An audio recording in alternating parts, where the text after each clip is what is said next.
Olá, bom dia. Você acompanha agora notícias do Brasil e do mundo desta sexta-feira.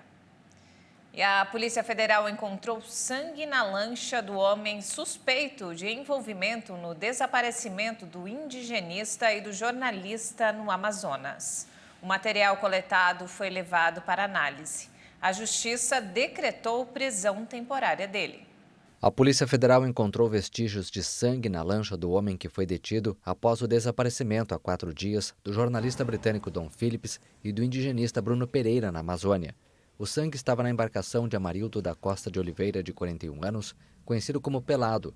Ele foi preso em flagrante na terça-feira. O material coletado foi levado para análise em Manaus. Na noite desta quinta-feira, dezenas de pessoas fizeram vigília na sede da FUNAI, em Brasília. O Bruno foi coordenador de índios isolados aqui da FUNAI durante 14 meses, mas trabalhou mais de 10 anos no Vale do Javari, conhece todos aqueles rios, estava de licença para fins pessoais e com essa licença ele foi para a base atuar junto com a Univaja, que é a União dos Povos Indígenas do Vale do Javari, para tentar reduzir a quantidade de traficantes, a quantidade de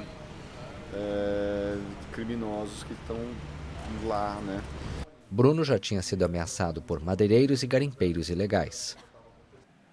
E mudando de assunto, os estados que aceitarem limitar em 17% a cobrança do ICMS sobre combustíveis serão compensados com a suspensão do pagamento das dívidas que têm com a União. A medida está no parecer que foi apresentado ao plenário do Senado. A intenção é que o texto seja votado no plenário já na próxima segunda-feira, sem passar pelas comissões, como prometeu o presidente do Senado, Rodrigo Pacheco. A discussão feita depois da leitura do relatório mostrou que os parlamentares concordam que é necessário um mecanismo para conter os preços, mas as divergências vão no sentido de como isso será feito e nas perdas de arrecadação dos estados, que podem afetar outros serviços essenciais à população. Entre os principais pontos adicionados no texto que veio da Câmara pelo relator, o senador Fernando Bezerra, está a suspensão das alíquotas do PIS, PASEP e da COFINS sobre o álcool até junho de 2027. Para os estados que aderirem a essa medida, o relator incluiu mecanismos de compensação conforme pedido pelos governadores. Um deles permite o abate do pagamento dos serviços das dívidas dos estados com a União e não sobre o tamanho total da dívida, como estabelecia o texto dos deputados. E para os estados que não devem à União, será possível a apropriação de parte dos recursos da compensação financeira pela exploração de recursos minerais, a CEFEM, a partir do ano que vem. Se precisarem, esses estados também terão prioridade na contratação de novos empréstimos ainda este ano. No total, as medidas deverão custar 46 bilhões e 400 milhões de reais aos cofres da União este ano. E olha só, o IBGE abriu quase 50 mil vagas em todo o país. E as inscrições para o concurso são gratuitas. A repórter Maria Clara Leite traz mais informações. Todas as 48.500 vagas são para o cargo de recenseador do Censo Demográfico deste ano.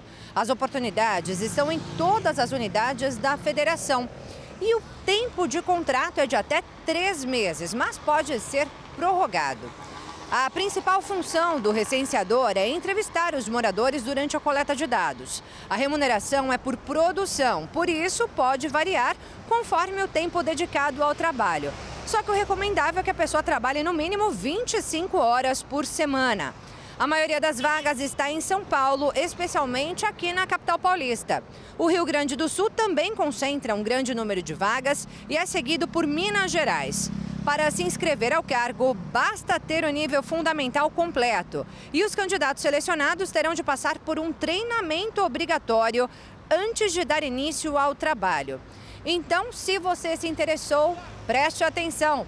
As inscrições devem ser feitas no máximo até o dia 15 de junho pelo site ibge.gov.br. E a seleção será feita por análise curricular e o resultado dessa seleção deve ser divulgado no dia 30 de junho.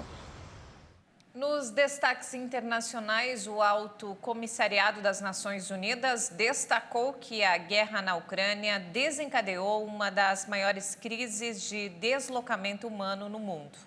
Quase 5 milhões de ucranianos foram registrados como refugiados em toda a Europa desde que a Rússia invadiu o país há menos de 4 meses.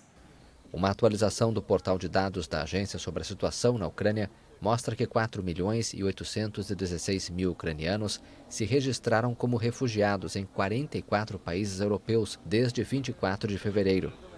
Os dados do Acnur indicam que, até 7 de junho, mais de 7,3 milhões de passagens de fronteira para fora da Ucrânia foram registradas. Outros 2,3 milhões de travessias foram registrados de volta ao país, de acordo com os mesmos dados. Segundo a ONU, mulheres e crianças representam 90% dos que fugiram para o exterior. Homens com idade entre 18 e 60 anos são elegíveis para o serviço militar e não podem deixar a Ucrânia. Ao todo, a Organização Internacional para as Migrações estima que mais de 8 milhões de pessoas foram deslocadas dentro do território. E falando sobre coronavírus, a liberação total de circulação de Xangai durou pouco. E a cidade voltou a registrar aumento de casos de Covid, fazendo com que o governo local determinasse um lockdown para milhões de habitantes. Mais da metade da população deverá ser testada no fim de semana. Depois de quase 2 anos e meio de pandemia, a China é a última grande economia do mundo que tenta eliminar qualquer foco da doença com medidas que incluem confinamentos severos, testes em larga escala e quarentenas obrigatórias. Nos últimos meses, a estratégia foi questionada devido ao surgimento da variante Ômicron, mais transmissível e que gerou fortes restrições em 2 das maiores cidades do país, Pequim e Xangai. De acordo com a agência de notícias estatal Xinhua, Xi Jinping pediu uma coordenação eficiente da prevenção e controle da Covid-19, mas advertiu que a estratégia de tolerância zero com a Covid-19 deve ser mantida com firmeza. Analistas consideram que a abordagem da pandemia vai causar problemas para que a China alcance o objetivo de crescimento econômico de 5,5% em 2022, devido ao fechamento de empresas provocado pelos confinamentos, além de problemas nas cadeias de abastecimento. Xangai pretende aplicar testes de coronavírus em mais da metade dos moradores a partir de sábado, menos de 2 semanas depois do início da suspensão de um confinamento de quase 2 meses. Algumas partes de Pequim também voltaram a impor restrições depois de iniciar a flexibilização, com a permissão de abertura de áreas internas de restaurantes no início da semana. Nesta sexta-feira, autoridades anunciaram 73 novas infecções, sendo 8 delas em Pequim e 11 em Xangai. Essa edição fica por aqui. Mais informações ao longo da nossa programação. Obrigada pela companhia.